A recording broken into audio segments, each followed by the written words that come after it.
So, meron po tayong mixed cat litter dito, no. Super odor control po yung nakalagay sa kanya.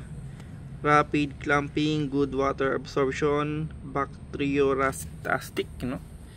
Pet record po yan.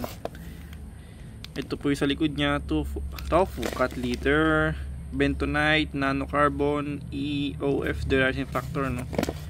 So, syempre made in China, yan, no. Country origin China talaga siya.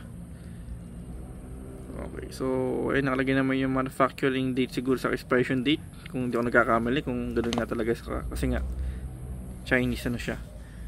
So ayan, mayroon siyang QR code, barcode, mixed cat litter. So check natin yung loob, ano itsura, kasi yung gamit natin ito, pero iba pong brand yan, no.